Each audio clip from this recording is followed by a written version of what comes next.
Hello, my fellow Americans. I'm your host, Tom Cruise. We have a special guest here today with us from the Democratic Party, Ronnie Van Winkle. He is part of the Channel 11 News Network to discuss and analyze the effectiveness of President Reagan's inaugural address. Thanks for having me here. I'm glad to be here, Tom. Okay. I thought the speech was a memorable run, to say the least. There were some parts I liked and did not like. Let's break it down. I like the emotion he put into the speech, the way he pointed out different groups of people and gave them hope he was governing for them. For example, he said, "Well, our concern must be for a special interest group that has been too long neglected. It knows no sectional boundaries or ethnic and racial divisions. It crosses political party lines. They are, in short, we the people, this breed called Americans." He is uniting the country as Americans and under one common goal for America to prosper. Yes, Tom, I would have to agree with you. What Reagan said really hits you in the heart, and it's something that the American people want and should hear. I'm just here to let you know that I'm not here to talk down about our new president, but I am here to give you my honest opinion on some of the things he said during his speech that I wasn't really too fond of. All right. When talking about government intervention, he said, "All of us need to remember that the federal government did not create the states created the federal government. In this present crisis, government is not the solution to our problem, government is the problem. It is rather to make it work with us, not over us, to stand by our side, not to ride our back." No.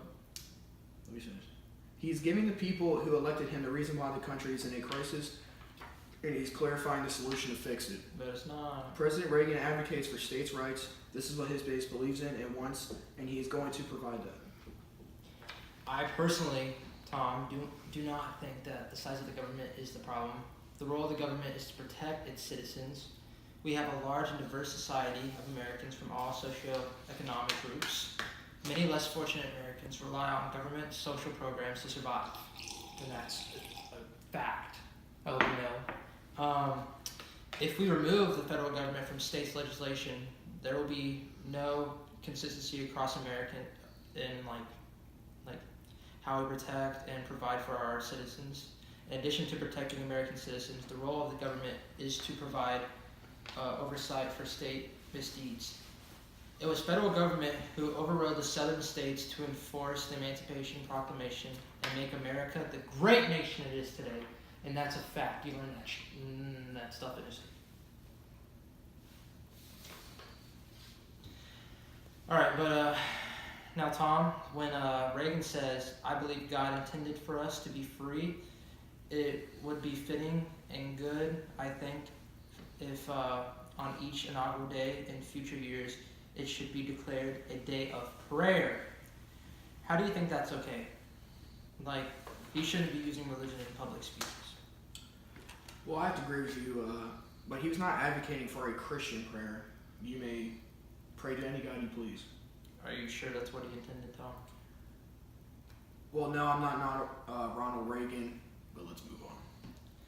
Let's talk about his word choice in this speech. Do you agree when the president uses words like we, us, all together? It groups him with the average American and helps him seem relatable and his motives pure. Okay, Tom, I'd have to agree with you again there. Reagan is a pretty amazing speaker and knows how to tell the average American the things they want to hear. But you have to let reality sit in and see that he's not an average American. He's a very wealthy man, and heck, he's the president of the United States. Yes, he's not an average man, but the policies he puts into place will affect everyone, including himself. I'll believe it when I see it. I think we can both agree upon the fact President Reagan won his presidency on his economic promises and his famous tax plan. Bullcrap. When talking about the plan, he stated, "In the days ahead, I will propose removing the roadblocks that have slowed our economy and reduced productivity and lighten our punitive tax burden." President Reagan is going into deeper detail about how his plan will return America to past glory.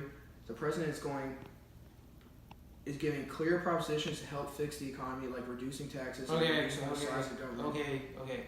Reagan won. This is Okay. Reagan won, big deal. But still, when he talks about his tax plan, he's simply too vague and needs to get more into detail, since that's what he won his election on, as you said. But is his method effective? His tax plan is just simply too vague. That's all I'm saying. 'cause Okay, that's not going anywhere. All right, let's talk about the tone of the speech. This is what captured the audience, in my opinion. The tone was very assertive. President Reagan was very confident when talking about the economy and his plan to lighten the tax burden for Americans. Were you persuaded by the assertiveness in his speech? assertive. No. I thought he was like he wasn't getting into detail. I just don't believe him in what his plans are for this country. If he went into like a little bit more detail, maybe I might start to believe what he has to say about the economic plans for our future country. But as of right now, I just don't believe him. Reducing taxes, decreasing the size of the government, and also you don't forget that he is also. These are just buzzwords, Tom. I need statistics, actual evidence, facts that show me the detail. How am I supposed to just believe him without any facts? If you put his whole tax plan, we'd be sitting there for hours listening to numbers and statistics. Just something. Like, just show me something. All right. That's all the time we have for today. This is your host, Tom Cruise, signing off for the night. Stay tuned for next week.